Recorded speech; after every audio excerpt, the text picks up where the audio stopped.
अधिवक्ताओं के हित, सुरक्षा, स्वतंत्रता और कल्याण से जुड़े मुद्दे को लेकर कानपुर बार एसोसिएशन और द लॉयर्स एसोसिएशन ने बड़ा कदम उठाया। दोनों संगठनों की ओर से 10 और 11 सितंबर 2026 को कानपुर बार एसोसिएशन के लॉन में प्रांतीय अधिवक्ता सम्मेलन आयोजित किया जाएगा।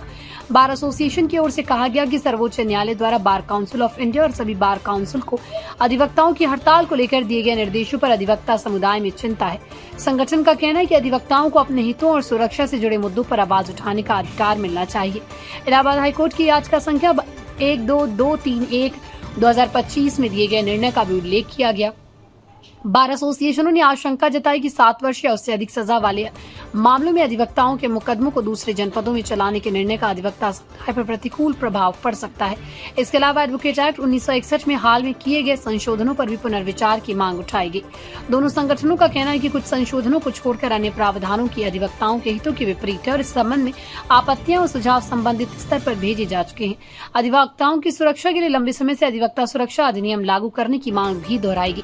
संगठन का कहना है कि अधिवक्ताओं पर लगातार हमले और गंभीर आपराधिक घटनाएं सामने आती रही हैं, लेकिन उनकी सुरक्षा के लिए अभी तक प्रभावी कदम नहीं उठाए गए। दोनों संगठनों की 4 अगस्त को हुई संयुक्त आम सभा में इन सभी मुद्दों पर विस्तृत चर्चा के बाद सर्वसम्मति से प्रांतीय सम्मेलन आयोजित करने का निर्णय लिया गया। सम्मेलन में पूरे उत्तर प्रदेश के अधिवक्ताओं से विचार और सुझाव लिए जाएंगे तथा पारित प्रस्तावों को न्यायपालिका और सरकार के समक्ष भेजकर उनके क्रियान्वयन की मांग की जाएगी। प्राइम संदेश न्यूज से संवाददाता अफजाल हुसैन की रिपोर्ट। माननीय सर्वोच्च न्यायालय द्वारा बार काउंसिल ऑफ इंडिया और सभी राज्यों के विधिज्ञ परिषद को इस बात के लिए आदेशित किया गया है कि वह पूरे भारत के सभी जिला बार संघों से इस बात की अंडरटेकिंग लें कि न तो किसी मुद्दे पर हड़ताल करेंगे, न ही न्यायिक कार्य से विरत रहेंगे। इसके अतिरिक्त प्रयागराज उच्च न्यायालय के न्यायमूर्ति जस्टिस विनोद दिवाकर जी के द्वारा एक आदेश पारित किया गया है मोहम्मद कफील बनाम उत्तर प्रदेश राज्य के मामले में, जिसमें उन्होंने यह कहा है कि जिस भी अधिवक्ता के विरुद्ध 7 साल से अधिक की सजा के मुकदमे दर्ज होंगे वो उनको उसी दिन से बार काउंसिल जो है न्यायिक कार्य से अलग कर दे तथा जिन अधिवक्ताओं के खिलाफ मुकदमे होंगे उनका ट्रायल गैर जनपद में होगा। इसके अलावा जो राज्य state bar council of India के द्वारा एडवोकेट एक्ट में कुछ संशोधन प्रस्तावित किए गए हैं जो कि अधिवक्ताओं के हितों के विरुद्ध हैं। इसके विरोध में हमारे कानपुर बार एसोसिएशन और लॉयर्स एसोसिएशन की दोनों कार्यकारिणियों ने ध्वनि मत से एक राय होकर के कानपुर में संयुक्त आम सभा का आह्वान किया, जिसमें संयुक्त आम सभा ने इस दोनों ही मुद्दों पर नाराजगी जाहिर की और हड़ताल के विरुद्ध अंडरटेकिंग देने से मना कर दिया है।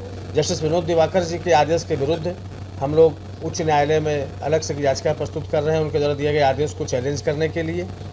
साथ ही यह भी निर्णय लिया गया कि पूरे प्रदेश के अधिवक्ताओं को और सभी 75 जिलों के जो निर्वाचित बार संघ के जिला अध्यक्ष और महामंत्री हैं उनको यहाँ पर हम आमंत्रित करेंगे और जो पूरे प्रदेश के अधिवक्ताओं की जो राय बनेगी कि हम लोग क्या चाहते हैं इन दोनों मुद्दों पर, इससे उच्चतम न्यायालय को, उच्च न्यायालय को, बार काउंसिल ऑफ इंडिया को और स्टेट बार काउंसिल को उससे अवगत कराया जाएगा।